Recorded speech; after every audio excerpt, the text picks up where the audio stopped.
ছোট মাছ দিয়ে এই রেসিপি থাকলে দুপুরে ভাতের সাথে আর কিচ্ছু লাগবে না। সত্যি বলছি, এই রেসিপিটা এতটাই দুর্দান্ত হয় খেতে।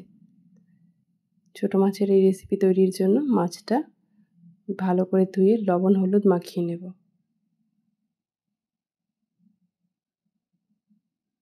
লবণ হলুদ মাখিয়ে কিছুক্ষণের জন্য ধরে রেখে দিচ্ছি। পাতলা করে পটল, আলু এবং পুঁই শাকের ডাঁটা কেটে রেখে দিচ্ছি। প্যানে গোটা জিরে ভেজে নেব।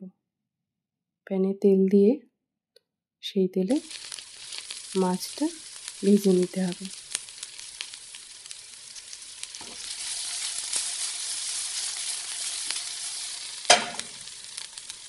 মাছটা বেশ কিছুক্ষণ ধরে উল্টে পাল্টে ভেজে তুলে রেখে দেব একটা পাত্রে।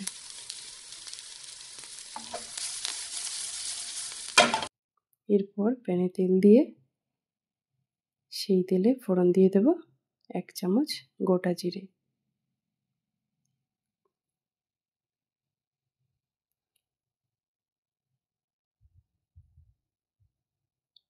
জিরেটা দিয়ে লালচে করে ভাজা হয়ে এলে এর মধ্যে দিয়ে দেবো বেশ খানিকটা কাঁচা লঙ্কা।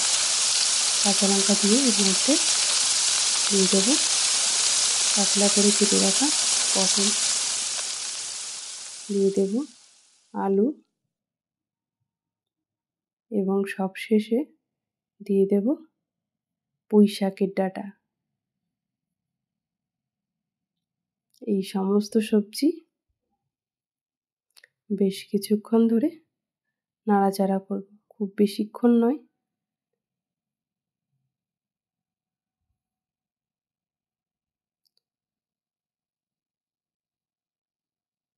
সবজিটা হালকা হাতে নেড়ে চেড়ে এর মধ্যে দিয়ে দিচ্ছি পরিমাণ মতো লবণ, দিয়ে দিচ্ছি পরিমাণ মতো হলুদ গুঁড়ো। লবণ হলুদ গুঁড়ো দিয়ে সমস্ত সবজির সাথে মিশিয়ে নেব।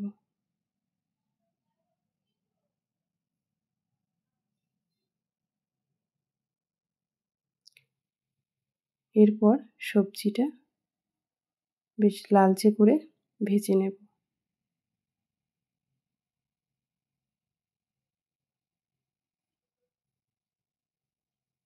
গ্যাসের ফ্লেমটা লো টু মিডিয়াম রেখে এভাবে লালচে করে ভেজে নিতে হবে। সবজি ভাজা হয়ে গেলে এর মধ্যে দিয়ে দিতে হবে পরিমাণ মতো জল।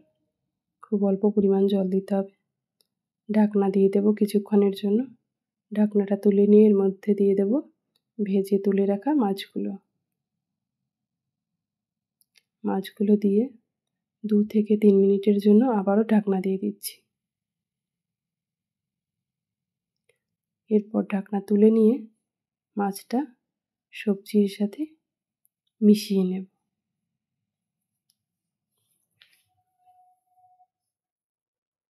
মাছটা বেশ ভালোভাবে সমস্ত সবজির সাথে মিশিয়ে নিতে হবে।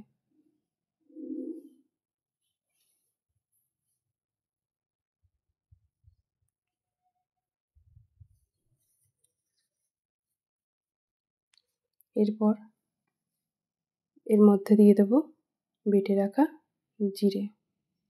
জিরেটা দিয়ে বেশ ভালোভাবে সমস্ত সবজির সাথে মিশিয়ে নামিয়ে নিলেই তৈরি হয়ে যাবে এই দারুণ রেসিপি।